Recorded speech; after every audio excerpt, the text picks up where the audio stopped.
bringing in. We're going to do this with the dads, have a guest speaker come in for most of the events. This guy, Cole Williams, I've been working with him for a couple of years now. I've probably been trying to work with him for more than that. But we finally got him. It's good to have him here. He's going to come up and talk to the dads, talk to you guys about some things, some fatherhood things, good things about the things that you're doing in your children's lives. So, Mr. Cole Williams. Thank you. I need two things. Is it possible to have the light for the screen so everyone can see the photos? And then I just need someone to kind of click that for me. That a little bit. There we go. Can everyone see that? See the photos? All right. Thank you, Willie. I was asked to come here, and it's an honor. You know, it's very rare that I get an opportunity to be in a room full of fathers. And so when I'm asked to come and speak, especially to fathers, it's just definitely an honor. So I want to say thank you for allowing me, one, to be able to share some of my wisdom with you, but more importantly, thank you for being able to walk into these doors and sit and have donuts with your children, because that's definitely something that people don't necessarily see all the time, but don't even appreciate. So I want to honor you for that. So one of the things I just really want to point out is that photo over there. It says the day that my life changed, and that was December 30th, 1994, and that's my son there. He was 7 pounds, 3 ounces, 21 inches long, and I was 16 years old. And when I saw him, he looked up at me and I looked down at him, and I knew that something had to change in my life. And I knew that something had to change right away.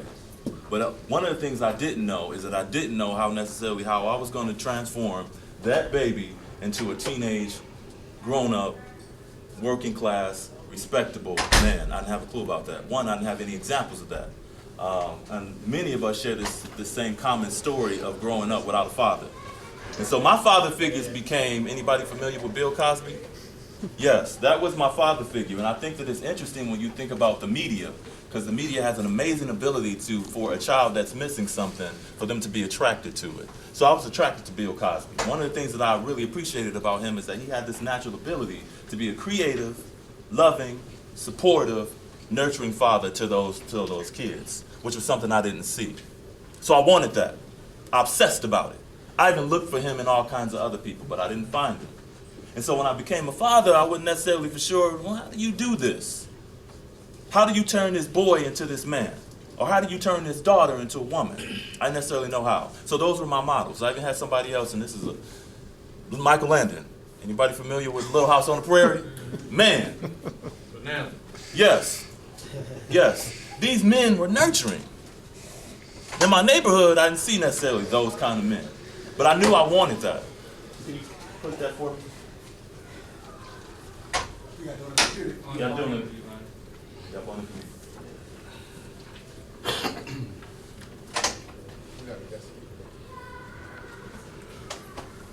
it. That's me. Man, I've come a long way, boy. I tell you. That's my son, 16 years old. I thought I had a fade. I don't know what was going on with that fade. But I was happy. I was happy because this was going to be mine. I didn't know nothing else, but I knew that this was mine. This is something I had produced. Now I had to figure out what I was going to do with it. We can see with this too.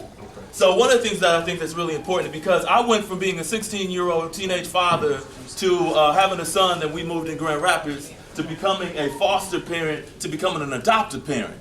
Now some people are like, now how did you get to that point? Now when I speak of how I got to that point is why I'm here today. I'm here today because I work with a whole lot of young men and young women who are drowning. And I don't know if anybody in this room ever been in a position where they were drowning, but you always want somebody to pull you up. Or if you've ever seen a fire and you want to go in and rescue people. We're in a state of emergency because we've got a lot of young men that are drowning, almost at the bottom, and they're waiting for somebody to pull them up. So I found myself in this position. I found myself realizing that we've got a lot of young men and young women that are drowning. And they don't just start at 13 and drowning. They're drowning at 2, 3, 4, 5, 6 years old. Because the young men that I come in contact with are now in the county detention center. And you know what some of these young men talk about? They talk about what happened when they were 5. They talk about what happened when they were 6. They talk about what happened when they see their father hiding behind a vehicle trying to avoid him. They talk about wanting a relationship with their father but not knowing how. But let's even take it even further, fellas. I'm going to take me for an example. You talk about being 30-something years old, still yearning for a relationship with my father. Searching, seeking, and I did locate him. And it was interesting because when I found my father for the first time and I sat next to him for the first time, you know what was happening to me? All the things that was happening to me as a man didn't even matter. Because the little boy that was still in me was yearning to be with this man. I looked for him. I searched for him. I thought about him. I waited on him to call me. I got young men right now talking about, I still am waiting on my uncle to call me. I'm still waiting on my uncle to keep his promise to me that he gonna come and pick me up, and he gonna take me to that game, or he gonna come and pick me up, or he gonna come to my school. Because my father isn't present. So my uncle is present, or my cousin is present, or my grandfather is present. So one of the things that I've discovered is that we have to be present. So when I walk into this room and I see men in this room that are present, that's huge. Because some of us get caught up in, and I was one, I got caught up in Christmas. I thought the best gift I could give was an Xbox. That's the best gift. I thought the best gift I could give was a pair of Jordans. I didn't realize that the best gift I had, I was walking in it. It was me. Adults say it all the time. They say a couple things. I say to them when I'm working with parents, I say, what are a couple of things that you wish your parents would have done? They said, I wish my mother and father would have told me that they loved me more.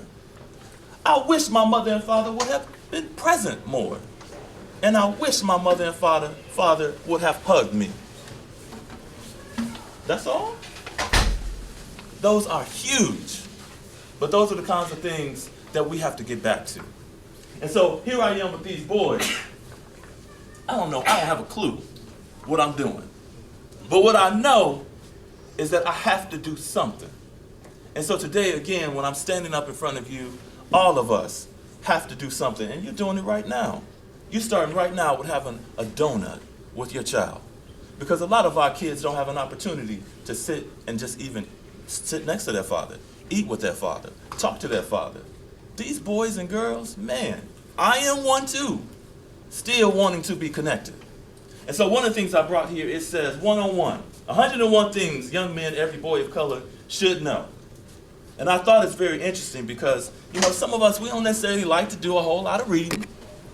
And so what I'm challenging folks to do is that, one, we read more.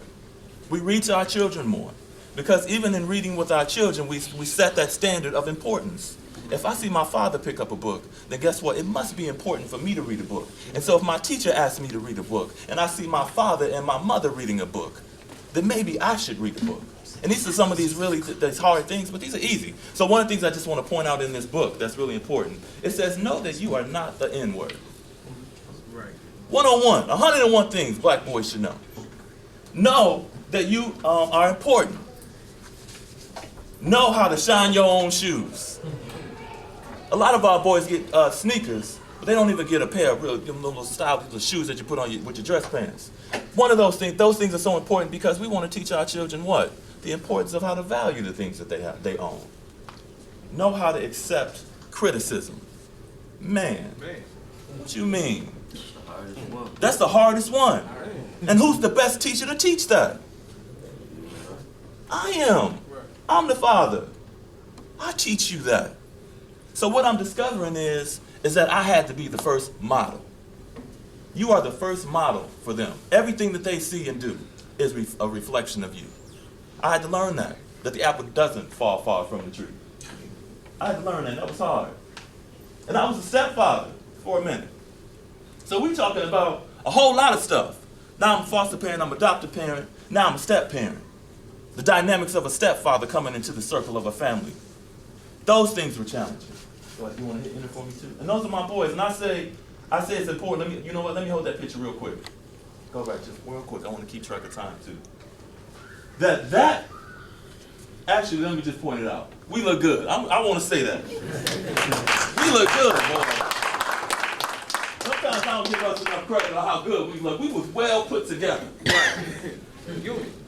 But let me tell you something that I think is so interesting, is that as we were well put together, it reminded me of Disney World.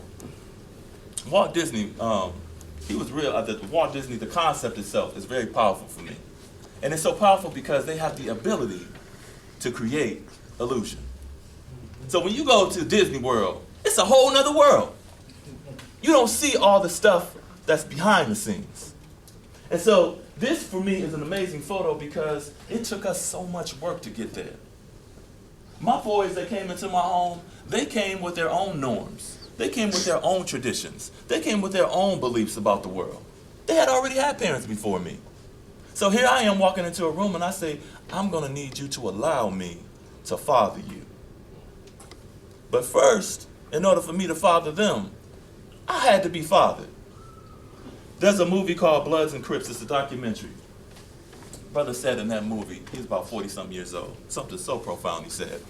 He said, I had to hold the hand of another man to understand what it means to be a man. So it wasn't as simple as somebody just physically holding my hand, but somebody had to literally model for me what that means to be a man. It was a model. And he said somebody had to pull me and pull me up and move with me. And so the fact that you are standing here today is evident that you guys are in a position to move people. You are in a position to not only move your families, but you are in a position to move this community. And that is where we need to go. Because again, I am seeing boys left and right in these detention centers that are going to prison. Why are they going to prison? They are going to prison because they are not fathered. There is nobody on them. Bill Cosby has a book that's sitting on that table. If you get a chance today, look at a couple of those books that I brought because they're instrumental. In this book, he says you have to put a body on these kids. There needs to be somebody on them.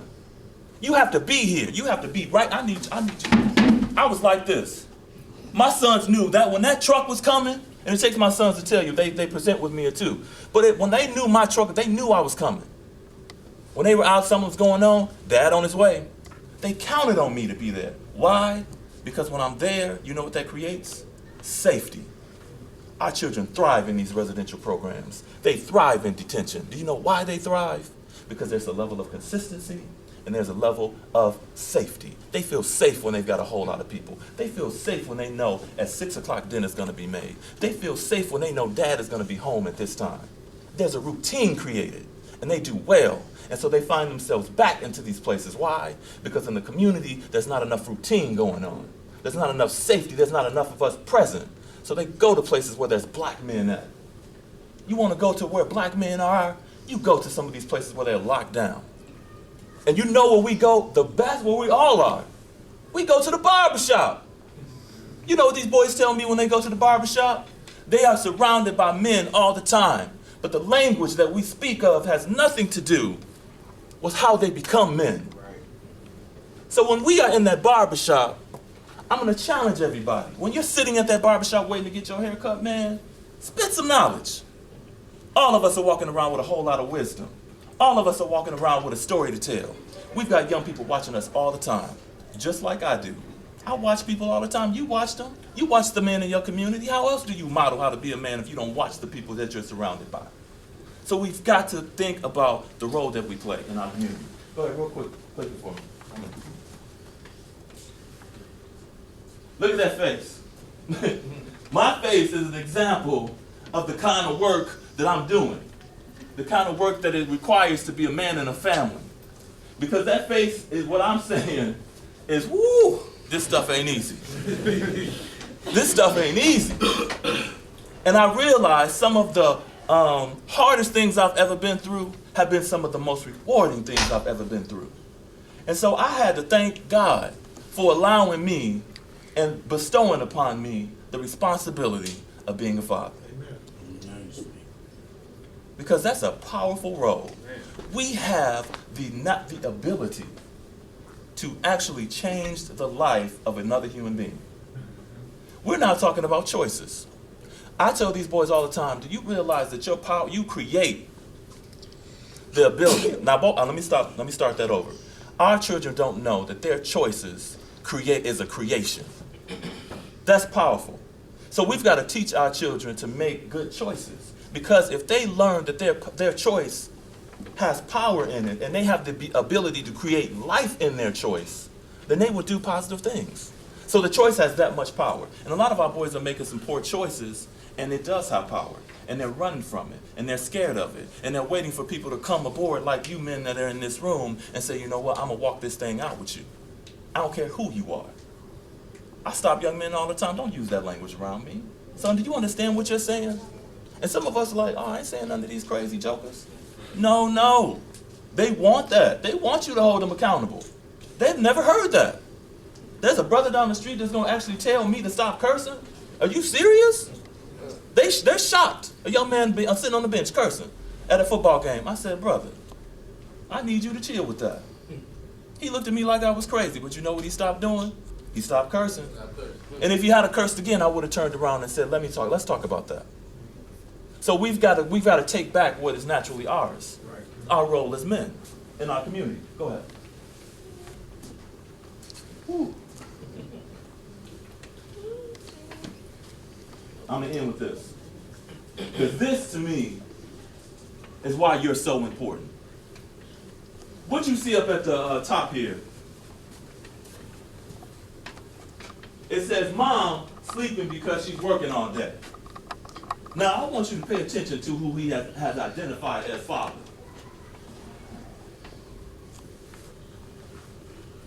Father got a blunt. Father's shooting dice. Father's got money in his pocket. Father's got a weapon in his other pocket. And there's the crack game on the floor. Now look at son. Same footstep. Look at his son. Now if that does not speak to the power of fatherhood, I don't know what else does. Because we model. They love you. You have no idea what children will do to get to you. They will go to jail trying to find you. And if they know you in the school, guess what they'll do? They will come to school. Because I know my father values that. This young man said, my father values shooting dice. And I told him, I said, you know what, there may be a value in that for your father. Why? Because your father is trying to do a couple of things like the blade of grass does. He is trying to survive. But let's talk about that. Here's a lesson to be taught to that son. Not just shooting dice just to make money, but to really help your son understand why you are in that position, and then help him move to something greater. So I don't want to preach, but I just want to leave you with this image, that these boys and these girls love you so much because you are great, that they are willing to do any and everything to be next to you. And you talk about unconditional love. I thank you, fathers, for allowing me just to say just a little bit. And I honor you and I appreciate you allowing me to have the time here. I will definitely like, again, if you guys get a chance, just look at a couple of those books that are over there. Those are from my library. But those are very important to me because I realize a lot of the things that I had to learn as a father, I had to find it in a book. And you have the opportunity to not have to, you can research it, have it as a reference, but you're sitting at a table full of wealthy people with knowledge about fatherhood. So I encourage us to continue to talk. I encourage you to continue to come to Donuts for Dads, and I encourage you to bring other parents along with you. Thank you. Thank you.